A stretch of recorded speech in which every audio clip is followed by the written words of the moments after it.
लो भाई बब्बन, बन गई तस्वीर। जरा देखकर बताओ कैसी बनी है। अरे भाई मोहन, मेरी सलाह मानो तो तुम रहने ही दो। एक पेंटर बनना तुम्हारे बस की बात नहीं है। हाँ, तुमने सही कहा। मुझे भी कुछ ऐसा लगता है। खैर, आज शाम की गाड़ी से मैं शहर वापस जा रहा हूँ। कुछ जरूरी काम आ गया है। शहर से वापस आने के बाद तुमसे मिलता हूँ। मोहन अपने घर के दरवाजे पर ताला लगा देता है और वहां से चला जाता है। फिर उसी रात अचानक तेज हवाएं चलने लगती हैं। चारों तरफ डरावना माहौल बन जाता है। तभी मोहन की बनाई हुई पेंटिंग की वो औरत एक खतरनाक चुड़ैल में बदल जाती है और पेंटिंग से बाहर आ जाती है। चुड़ैल घर के बाहर चली जाती है। वहीं दूसरी तरफ दो चोर लाला सुखीराम के घर से चोरी करके भाग रहे होते हैं। दोनों भागते भागते गांव के चौराहे के पास पहुंच जाते हैं। तभी अचानक वो चुड़ैल उन दोनों के सामने आ जाती है।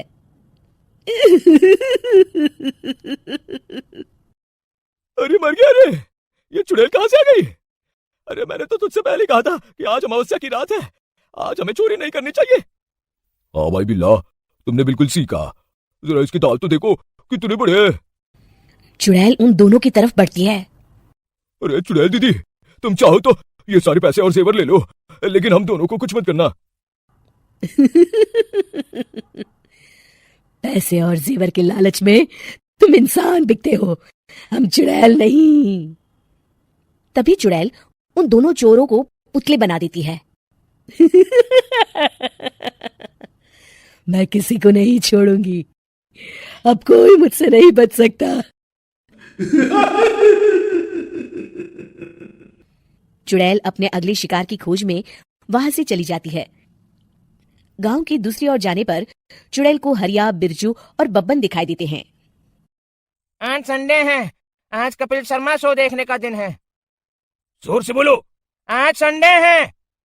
मैंने नहीं सुना। आज संडे है, आज कपिल शर्मा देखने का दिन है। हाँ, ये हुई ना बात। अरे ये कपिल शर्मा कौन है जो ये लोग उसे देखने के लिए इतने उतावले हुए जा रहे हैं? खैर, मुझे क्या, मैं अभी इन दोनों को मजाक चखाती हूँ। चुड़ैल तेजी से उड़कर उन तीनों के सामने आकर खड़ी हो जाती है। कपिल शर्मा शो बाद में देखना, पहले मुझे देख लो। बब्बन चुड़ैल को देखते ही पहचान जाता है।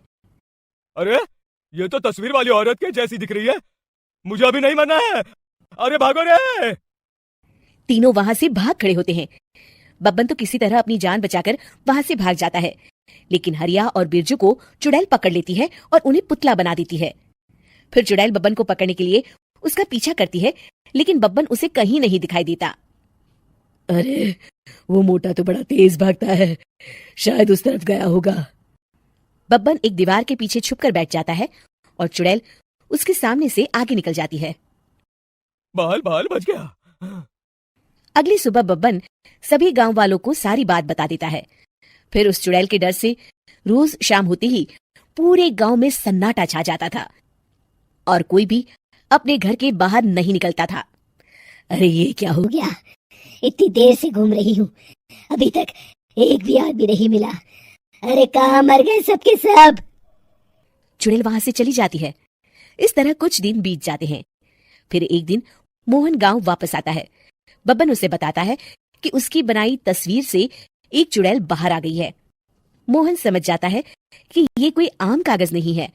वो जो भी उस कागज पर बनाएगा वो असलियत का रूप ले लेगा। अरे मोहन भाई, अब तुम क्या करने वाले हो?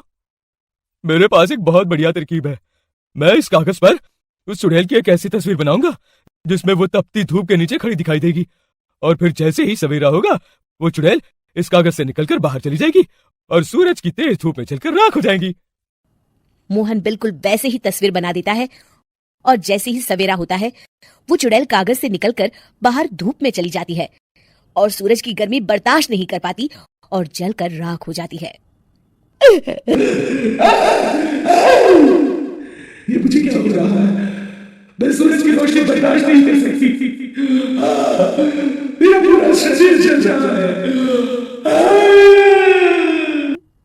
और इस तरह चुड़ैल के जलते ही पुतले बने सभी लोग पहले की तरह इंसान बन जाते हैं।